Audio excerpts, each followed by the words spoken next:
الحمد لله رب العالمين والصلاة والسلام على أشرف الأنبياء والمرسلين محمد وعلى آله وصحبه أجمعين. فأعوذ بالله من الشيطان الرجيم. بسم الله الرحمن الرحيم. ولا تقف ما ليس لك به علم إن السمع والبصر والفؤاد كل أولئك كان عنه مسؤولا. وقال الله تبارك وتعالى والله أخرجكم من بطون أمهاتكم لا تعلمون شيئا وجعل لكم السمع والأبصار والأفئدة لعلكم تشكرون.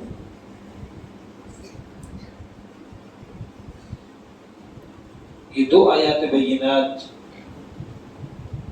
میں نے اللہ تبارک و تعالیٰ کے کلام سے آپ کے سامنے پڑھی ہیں. ایک آیت کریمہ کا تعلق سورہ بنی اسرائیل سے ہے، آیت نمبر 36، اور ایک سورۃ النحل ہے جو کہ 14ویں پارے کے اندر ہے، اور آیت نمبر جو ہے وہ 78 ہے. ان دونوں آیات بینات کا تعلق ایک ایسے عظیم موضوع سے ہے جو کہ اگر اس کے اوپر بولا جائے تو میرے خیال سے صرف ایک عضو کے اوپر بولا جائے تو گھنٹوں نکل جائے. اختصار کے ساتھ جو آیت کریمہ سورہ بنی اسرائیل کے اندر ہے، 3 چیزوں کا ذکر اس آیت کریمہ کے اندر ہوا ہے، اور وہی 3 چیزیں سورہ النحل ہیں جن کا ذکر ہوا. سب سے پہلی بات تو یہ سمجھ لیں کہ دنیا کے اندر اس آیت کریمہ کے اندر انسان کو بالکل صاف اور شفاف رہنے کا درس دیا گیا ہے، نظریاتی اعتبار سے بھی، اخلاقی اعتبار سے بھی،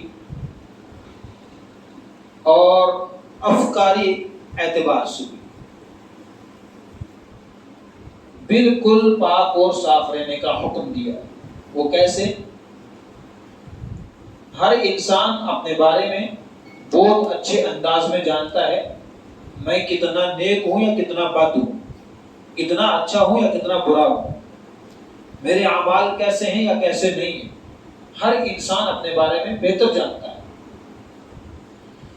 ظاہر سی بات ہے کہ جب ایک انسان اپنے بارے میں خود غور و خوض کرنا شروع کر دے گا، وہ کبھی بھی کیا کرے گا کہ دوسرے کی ٹوہ میں نہیں پڑے گا، دوسرے کی جستجو میں نہیں پڑے گا. جب ایک شخص اپنا خود ہی محاسبہ نفس کرنا شروع کر لے تو گویا اس کو اور انسانوں کی فکر ہی نہیں ہے، وہ اپنا خود تزکیہ نفس کر رہا ہے، وہ خود اپنے بارے میں سہما ہوا ہے، ڈرا ہوا ہے. کیوں؟ اس وجہ سے کہ کہیں ایسا نہ ہو اللہ تبارک و تعالیٰ کے ہاں میری باز پرس ہو جائے اور میری گرفت ہو جائے. وہ ہمیشہ اپنے ہی اعمال کو صحیح کرنے میں لگا رہتا ہے، اس لیے اس کو فرصت نہیں ملتی ہے کہ وہ کسی کی ٹوہ میں پڑے. اس آیت کریمہ کے اندر جو سورہ بنی اسرائیل کی آیت نمبر 36 ہے، اس کے اندر یہی درس دیا گیا ہے، اور نبی علیہ الصلوۃ والسلام کے ذریعے سے امت کو سمجھایا جا رہا ہے. اس آیت کریمہ کے اندر مخاطب اللہ کے رسول صلی اللہ علیہ وسلم ہے. وَلَا تَقْفُ مَا لَيْسَ لَكَ بِهِ عِلْمٌ، جس بات کی تجھے خبر ہی نہ ہو اس کے پیچھے مت پڑ. جس بات کی خبر ہی نہیں ہے، نبی علیہ الصلوۃ والسلام سے خطاب ہے کہ اس کے پیچھے پڑنا ہی نہیں ہے. اس کا نقصان کیا ہوگا؟ ظاہر سی بات ہے، جس چیز کے بارے میں علم نہ ہو اور اس کے پیچھے بندہ پڑ جائے اور کل اس کو لوگوں کے سامنے ذلت کا، رسوائی کا سامنا کرنا پڑے، اس سے بہتر ہے کہ وہ خاموش رہے، کسی کی ٹوہ میں پڑے ہی نہ، کسی کی جستجو میں لگے ہی نہ. لیکن ہمارا عالمیہ اس کی کچھ بالکل برعکس ہے. وہ کیسا کہ جب تک ہم باتوں کو دوسرے کی باتوں کو خریدتے نہیں ہیں تب تک ہمیں چین و سکون نہیں ملتا. جب تک اس کی پرسنل لائف کے اندر انٹرفیئر نہیں کرتے تب تک ہمیں سکون نہیں ملتا. انہی چیزوں سے اللہ تبارک و تعالیٰ نے روک دیا. وَلَا تَقْفُ مَا لَيْسَ لَكَ بِهِ عِلْمٌ. جس بات کی تجھے خبر ہی نہ ہو اس کے پیچھے مت پڑ. کیوں نہ پڑ؟ وجہ کیا ہے کہ کل ایک بڑا معاملہ پیش آنے والا ہے. وہ کیسا؟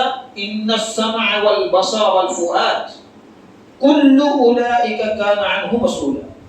ان السمع والبصر، اللہ تبارک و تعالیٰ نے فرمایا کان اور آنکھ اور دل، ان میں سے ہر ایک سے پوچھ گچھ کی جائے گی. یعنی آنکھ سے بھی سوال کیا جائے گا. دیکھا، اگر کسی چیز کو، ایسی بری چیز کو کہ جو کہ دوسرے انسان کے لیے جو اس کی پردے کی چیز تھی، اس کے اوپر تو نے اس کی برائی کو دیکھتے ہوئے اس کی برائی کے اوپر پردہ کتنا ڈالا، آنکھ سے سوال کیا جائے گا. کہیں دیکھنے کے بعد میں تو نے اس کی تشہیر تو نہیں کی، لوگوں کے سامنے اس کی عزت کو تار تار تو نہیں کیا، اس کی عزت کی دھجیاں تو نہیں اڑائی، آنکھ سے سوال کیا جائے گا. دیکھا تھا. بعض دفعہ یہاں پر رک کے ایک بات بتانا چاہوں گا، وہ یہ ہے کہ کچھ برائیاں ایسی ہوتی ہیں کہ جو کہ ہمارے معاشرے کے لیے ناسور بن جاتی ہیں، ان کا ازالہ کرنا بہت ضروری ہے. کچھ ایسی ہوتی ہیں جو پردہ چاہتی ہیں. مثلا کہ اگر کسی انسان نے کوئی ایسا ارتکاب کر لیا، یعنی گویا کہ کوئی ایسا جرم، کیسا چوری کا کر لیا اور اس کو آپ نے دیکھ لیا، تنہائی میں اس کو سمجھائیے بری بات ہے. اسلام اس کی سخت مخالفت کرتا ہے. یہ کام چھوڑ دے. وہ شراب پی رہا ہے لیکن لوگوں کو علم نہیں ہے. آپ میں سے یا ہم سب میں سے کسی ایک نے اس کو دیکھ لیا ہے، اب اس کی تشہیر نہیں کرنی ہے، لوگوں کے سامنے رسوا نہیں کرنا ہے، وہ تو شرابی آدمی ہے. نہیں بات، اصلاح کا یہ طریقہ نہیں ہے. تنہائی میں اس کو سمجھائیں. بھائی اس کی حرمت اللہ تبارک و تعالیٰ نے احادیث رسول صلی اللہ علیہ وسلم کے اندر بھی نازل فرمائی ہے اور اپنے کلام میں بھی فرمائی ہے. لہٰذا یہ بری چیزیں ہیں، یہ تیری باڈی کے لیے، تیرے جسم کے لیے، تیرے معاشرے کے لیے بہت نقصان دہ ہیں. اس کے اثرات جو مرتب ہوں گے وہ تیرے گھر پر بہت زیادہ ہوں گے، اور تیرے یہ تمام تر جتنی بھی ایکٹیویٹی جو اسلام کی منافی ہے اپنے گھر کو لپیٹ میں لے سکتی ہے. لہٰذا اس سے باز آ جائے گی. ایک تو یہ طریقہ ہے، اور ایک وہ ہے کہ ایک انسان بالکل سر عام دناتا ہوا پھرتا ہے اور وہ گناہ کرنے کے اندر کوئی عار، کوئی شرم محسوس نہیں کرتا ہے، اور اس کی تمام تر جتنی بھی خباثتیں ہیں وہ عروج پر ہیں، تو اس سے بچنے کے لیے اس سے تنقید کی جائے. ایسی بات نہیں ہے، تنہائی میں اس کو بھی سمجھایا جائے. اگر وہ اپنی حرکتوں سے باز نہیں آتا تو پھر اس کو کیا کیا جائے، اس سے تھوڑا سا لا تعلقی کا اظہار کیا جائے، لوگوں کو اس کی برائیوں سے آگاہ کیا جائے. کل ایسا نہ ہو کہ نوجوان یا کوئی اور شخص اس کی لپیٹ میں آ کے اپنی عاقبت کو برباد کر بیٹھے. کیوں کہ بعض دفعہ کچھ برائیوں کا ازالہ کرنا سر عام یہ معاشرے کو بچانے کے لیے بہت ضروری ہے. اس لیے اللہ تبارک و تعالیٰ فرمایا ان السمع، یہ آنکھ جو ہے اس سے بھی سوال کیا جائے گا. والبصر، ان السمع، یہ جو کان ہے سننے کا، اس سے بھی سوال کیا جائے گا. والبصر، یہ دیکھنا جو آنکھوں سے، اس سے سوال کیا جائے گا. والفؤاد، دل سے سوال کیا جائے گا. ظاہر سی بات ہے کہ یہ تینوں چیزیں جو ہے علم کو سیکھنے کے لیے نہایت ہی کارآمد ہے، اور علم کو سیکھنے کا بہت بڑا ذریعہ ہے. کان سے سوال ہوگا، سنا تھا، کیا اچھی بات سنی تھی یا بری سنی تھی، سنی تو کیسا عمل کیا، بری سنی تو کیا رک گئے، اچھی سنی تو کیا عمل کیا. آنکھ نے برائی دیکھی تو کیا بسبب پردہ ڈالا، اگر اچھی چیز دیکھی تو کیا اللہ کا شکر ادا کیا. کوئی ایسی عبرت والی چیز دیکھی جو بسبب کسی کو مصیبت زدہ کو، کسی پریشان حال کو تو کیا تو نے اپنی باڈی کے اوپر خود غور کر کے اللہ کا شکر ادا کیا؟ سوال کیا جائے گا۔ اب دل کے اندر پنپنے والے جتنے بھی وساوس ہیں، جتنے بھی مثال کے طور پر جو بھی ایسے انسان کے دل میں آتے ہیں گمان طرح طرح کے الٹے سیدھے، تو ظاہر سی بات ہے کچھ ایسے ہوتے ہیں اچھے گمان اور کچھ برے ہوتے ہیں۔ تو ظاہر سی بات ہے اچھے ہیں، اچھا نظریہ ہے، اچھی سوچ ہے، تو سوچنے کے اوپر بھی نیکیاں ہیں، اور اگر برا سوچا ہے جب تک پریکٹیکلی زندگی میں نہیں کرے گا تو سوال نہیں کیا جائے گا، لیکن یہ اسی وقت ہوگا کہ جب وہ شخص کیا کرے گا، پریکٹیکلی زندگی میں کچھ کرے گا اچھا یا برا، تبھی جا کے اسے سوال کیا جائے گا۔ لیکن یہاں پر ایک بات غور کیجئے، اگر دل میں اچھا سوچا ہے تو اس کی آپ کو کیا ہوگی، ضرور بھی ضرور نیکی ملے گی، لیکن اگر آپ نے برا سوچا ہے اس کی کوئی آپ کو برائی نہیں ملے گی جب تک کہ آپ اس کا پریکٹیکلی طور پہ نہ کر لیں، کیونکہ اللہ تبارک و تعالیٰ اپنے بندوں سے بہت زیادہ محبت رکھتا ہے۔ اور میرے بھائیو، اللہ رب العالمین نے فرمایا ان السمع والبصر والفؤاد کل اولئک کان عنہ مسئولا، یہ کان، یہ آنکھ، یہ دل، ان میں سے ہر ایک سے پوچھ گچھ کی جانے والی ہے، سوال کیا جانے والا ہے۔ ان کا استعمال ویسے ہی کیا جائے جیسا کہ شریعت اسلامیہ نے حکم دیا ہے۔ اب آئیے اللہ تبارک و تعالیٰ کا کلام بیان کرتا ہے کس چیز کو، اس چیز کو بیان کرتا ہے 14ویں پارے کے اندر واللہ اخرجکم من بطون امہاتکم لا تعلمون شیئا۔ اللہ رب العالمین نے یہاں انسان کو اس کی اوقات یاد دلائی ہے، اللہ رب العالمین نے اپنا احسان جتلایا ہے۔ اللہ رب العالمین نے بتایا کہ لوگوں تمہاری حیثیت، تمہارا مقام کچھ بھی نہیں تھا، تمہیں کوئی جاننے پہچاننے والا تھا ہی نہیں، تمہارا کوئی نام لینے والا تھا ہی نہیں۔ کیوں؟ اللہ رب العالمین نے فرمایا واللہ اخرجکم من بطون امہاتکم، وہ اللہ کہ جس نے تم کو تمہاری ماں کے پیٹوں سے نکالا۔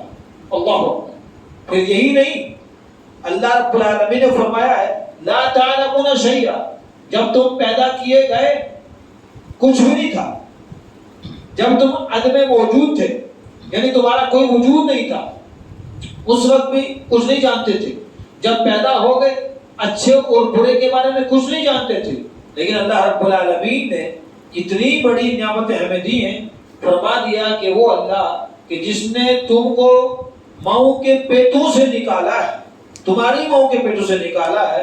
اس کے بعد اللہ تبارک و تعالیٰ کہتا لا تعلمون شیئا، جب نکالے گئے ہو، پیدا کیے گئے ہو، کچھ بھی نہیں جانتے تھے، لیکن تمہارے جاننے کے لیے اللہ نے کیا کیا ہے واللہ اخرجکم من بطون امہاتکم لا تعلمون شیئا، پھر تمہارے جاننے کے لیے کچھ چیزیں دی ہیں وجعل لکم السمع والابصار والافئدہ لعلکم تشکرون۔ وہی تو اللہ تبارک و تعالیٰ ہے کہ جس نے تمہارے کان بنائے، تمہاری آنکھیں بنائی، تمہارا دل بنایا، کس چیز کے لیے؟ جاننے کے لیے۔ یہ دل انسان کو، یہ عقل کا مرکز ہے، اس سے انسان اچھے برے کی تمیز کرتا ہے، اور تمام تر جتنے بھی معاملات ہوتے ہیں اچھائی کے یا برائی کے، زندگی کا جو بھی اس کو ڈیسیژن لینا ہوتا ہے وہ اپنے دل سے تہیہ کرتا ہے، جو اس کے دل نے کیا کیا اس کا آخری فیصلہ ہوتا ہے۔ اللہ اکبر۔ اچھے کا یا برے کا انسان کہتا ہے نا میں نے فلاں ڈیسیژن میرا فائنل ہے، کیوں؟ اس کے دل نے دستک دے دی ہے، اس کے دل سے ایک آواز آ گئی ہے کہ نہیں یار مجھے یہ کام کرنا ہے، بس اس کے اوپر وہ اڑ گیا، چاہے وہ اچھا ہو یا برا ہو۔ لیکن کیا ہے، یہ سوچنے کی، یہ سمجھنے کی صلاحیت اللہ رب العالمین نے دل کے اندر رکھی ہے۔ اس کے بعد اللہ تبارک و تعالیٰ نے یہ جو آلہ ہمارا جو کان کا بنایا ہے، اس کے اندر ایک پردہ ہے، اس کے اندر اتنی طاقت و قوت الہ العالمین نے رکھی ہے کہ ہر اچھی اور بری آواز کو سننے کی یہ صلاحیت رکھتا ہے۔ پھر اللہ تبارک و تعالیٰ نے میری اور آپ کی آنکھ کو بنایا، اتنی عظیم نعمت ہے۔ اس آنکھ کے اندر ایک آب ہے، آب کا ایک قطرہ ہے بس، لیکن اس قطرے کے اندر اللہ رب العزت نے اتنی صلاحیت رکھی ہے کہ وہ ہر اچھی اور بری چیز کو دیکھتا ہے، طرح طرح کے نظارے کرتا ہے، بڑے بڑے ایسے حادثات کو دیکھتا ہے جو رونما ہوتے ہیں، ان سے کبھی وہ عبرت پکڑتا ہے، کبھی پکڑتا بھی نہیں ہے، کیونکہ انسان کیا ہوتا ہے، غفلت کے اندر ڈوبا ہوا ہے۔ تو الہ العالمین نے کیا فرمایا کہ میں نے وجعل لکم السمع والابصار والافئدہ، میں نے تمہارے کیا کان، آنکھ اور دل بنائے، کس وجہ سے؟ لعلکم تشکرون، تاکہ تم شکر گزاری کرو۔ کیا آیا حقیقی معلوم ہے؟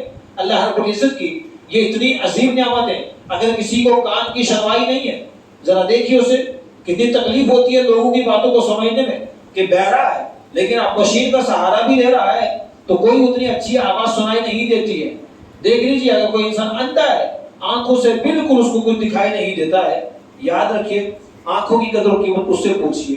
یا کوئی انسان ایسا ہے کہ جس کے دل کے اوپر غفلت کے اتنے پردے پڑے ہوئے ہیں، وہ کبھی سوچنے سمجھنے کی صلاحیت ہی نہیں رکھتا ہے. اللہ تبارک و تعالیٰ نے اس کے دل کے اوپر ایک ایسی مہر کو ثبت کر دیا ہے کہ وہ کچھ بھی نہیں سمجھتا، نہ اچھائی کو نہ برائی کو. اس کے سامنے دنیا دنیا ہے بس، اس کے علاوہ کچھ نہیں.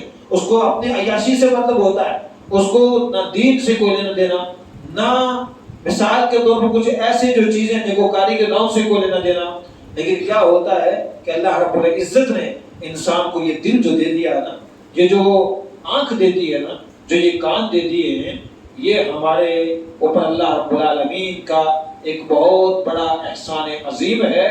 اور یہ احسان عظیم کا ہم شکر اسی وقت ادا کر پائیں گے کہ جب ہم کیا ہوں گے، اللہ کی نعمت کو یاد کر کے کیا کریں گے، شکر کریں گے. اور شکر کریں گے تو الہ العالمین کیا کرے گا معلوم ہے، ان نعمتوں کے اندر مزید اضافہ کرتا ہے. بھائی بینائی کے بارے میں اللہم عافینی فی بصری، اللہ میری آنکھوں کو سلامت رکھ، اللہ میری آنکھوں کو سلامت رکھ. دعا کرتا ہے نا اللہ اپنی عافیت میں رکھ. اللہم عافینی فی سمعی، اللہ میرے کانوں کو کیا کر دے، عافیت میں رکھ، تاکہ میں اس سے قرآن کریم کی تلاوت سنتا رہوں، تیرے رسول کا فرمان سنتا رہوں، اور صحابہ کرام کی زندگی کے وہ نغمے، وہ پیارے پیارے تمام تر واقعات وہ سنتا رہوں، ان سے عبرت حاصل کرتا رہوں. انسان کو دعا کرنی چاہیے کہ نہیں؟ اس کے بعد انسان دعا اللہم عافنی فی قلبی، اللہ میرے دل کو سلامت رکھ. اور انسان کیوں نہ دعا کرے؟ رسول اکرم صلی اللہ علیہ وسلم نے فرمایا تھا اصبع الرحمن، رحمان کی دونوں انگلیوں کے درمیان میں انسان کا دل ہے. لیکن کیا کرنا چاہیے، یہ دل کے اندر تمام تر جتنے بھی ایسے وساوس الٹے سیدھے جو آتے ہیں، الٹے خیالات آتے ہیں، انسان کبھی کسی کو قتل کرنے کی سازش کرتا ہے، کبھی کسی کے لیے خیر خواہی کا معاملہ کرتا ہے، کبھی کسی کے لیے کچھ کرتا ہے، لیکن سارے کے سارے تمام تر چیزیں کہاں پر آتی ہیں، دل کے اندر. اسی لیے اللہ کے رسول صلی اللہ علیہ وسلم نے فرمایا یا مقلب القلوب ثبت قلبی علی دینک علی طاعتک. دونوں صحیح ہے. اللہ اے دلوں کو الٹنے پلٹنے والے، میرے دل کو کیا کر، دین پر ثابت قدم رکھ. لوگوں یہ انسانوں کے لیے بہت بڑی عظیم نعمت ہے کہ الہ العالمین سے ایک انسان ہدایت طلبی کی دعا کرتا ہے. اور دوسری بات یہ ہے کہ اگر وہ اللہ کی طرف سے اس کو ہدایت مل گئی ہے، دنیا کائنات کے اندر اگر انسانوں کے پاس ساری کی ساری نعمتیں موجود ہوں اور ان تمام تر نعمتوں میں سے ایک نعمت ہدایت موجود نہ ہو تو اس انسان کے ساتھ، اس انسان کے پاس کچھ بھی نہیں ہے، اس کو کچھ ملا ہی نہیں ہے. اور دنیا کے اندر دولت ہدایت کا مل جانا یہ بہت بڑی بات ہے. وہ کس طریقے سے انسان کو دعا کرنی چاہیے، الہ العالمین ہمیں قرآن کی صحیح معنوں میں فہم دے، قرآن کی صحیح سمجھ دے، حدیث رسول صلی اللہ علیہ وسلم کی صحیح سمجھ دے، اس کے اوپر صحیح معنوں میں غور و خوض کرنے کی اور اپنا محاسبہ نفس کرنے کی توفیق عطا فرمائے. اللہ سے یہ دعا کرنی چاہیے.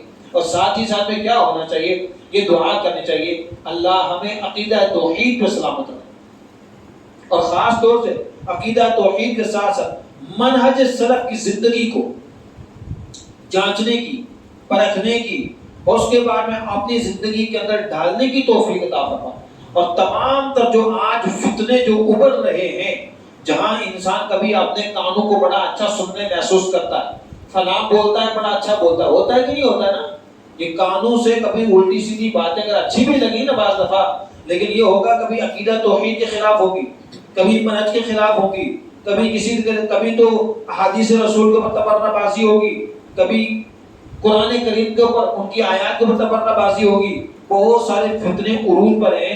اور خاص طور سے ہمارے انڈیا کے اندر بھی ایسے لوگ ہیں جو اپنے آپ کو اہل قرآن کہتے ہیں. یہ بہت بڑا فتنہ بھی چل رہا ہے. اور منکرین حدیث ہیں، بہت سارے لوگ ہیں. ایک ایسا ہمارے درمیان فرقہ جاگ اٹھا ہے جو احادیث رسول صلی اللہ علیہ وسلم کو نعوذ باللہ من ذالک کیا مانتا ہے؟ کہا یہ اٹکل بچو بات ہے، نعوذ باللہ من ذالک۔ وہ ان کا تمام کا جو بھی کرنا، وہ حقیقی معنوں میں قرآن کے ماننے والے بھی نہیں ہوتے، وہ اپنے آپ کو اہل قرآن کہتے ہیں، لیکن اگر ان کو یہ سامنے لایا جائے، دیکھا جائے، ایک دو آدمی سے میری بات ہوئی تو میں نے ان سے دو چار موٹے موٹے سوال کیے، جیسے مان لیجیے نماز کے تعین کا وقت، نماز کس طریقے سے پڑھی جائے، رکوع سجود کیسے کیا جائے، قیام کیسا ہو، ٹھیک ہے نہیں، اور بھی بہت سارے ایسے سوالات تھے، لیکن کیا ہے کہ بس وہ اگل بگل جھانکنے کے علاوہ کچھ بھی نہیں ہے۔ اور یہ وہ لوگ ہیں جو آدھے راستے سے نکل کے آئے ہیں میرے بھائیوں، اس بات کا یاد رکھنا۔ کبھی مت دیکھنا کہ آئیں گے بڑے جبے کبے کے اندر بڑے اچھے لگیں گے، بہت کچھ ہوگا، لیکن ہم ان کی چالاکیوں کو، ان کی چال بازیوں کو، ان کی باریکی باتوں کو کبھی نہیں سمجھ پائیں گے۔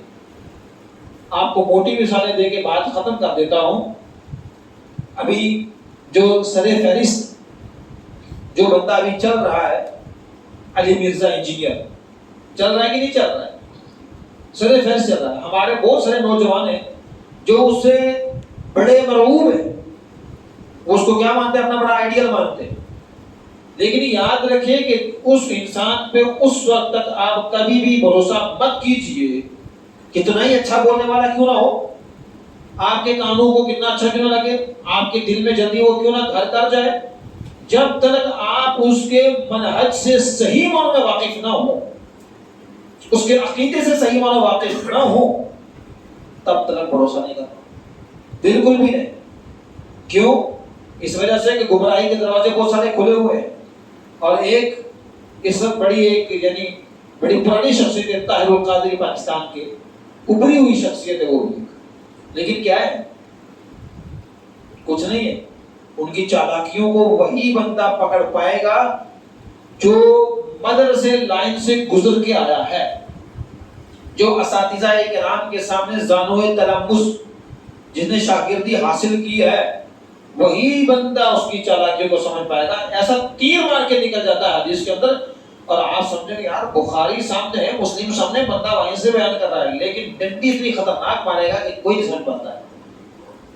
اس لیے لہذا ضروری ہے کہ جو اچھے اور سلجھے ہوئے علماء اکرام ہیں، ہمیں ان کی صحبت میں رہنا ہے، اور انہی کی صحبت میں رہ کے علم کو بھی سیکھنا ہے، اور اپنے کانوں سے جو چیز سنیں اچھی تو اس کے اوپر عمل کرنے کی کوشش کریں، جو آنکھ سے صحیح چیز دیکھیں تو اس کو اپنانے کی کوشش کریں، اور جو صحیح چیز دل میں ایک مرتبہ آ جائے تو پھر اس کو دل و جان سے قبول بھی کرنے کی کوشش کریں۔ اللہ سے دعا کریں، الہ العالمین احکم الحاکمین مجھے اور آپ کو صحیح معنوں میں قرآن و سنت کی فہم عطا فرمائے۔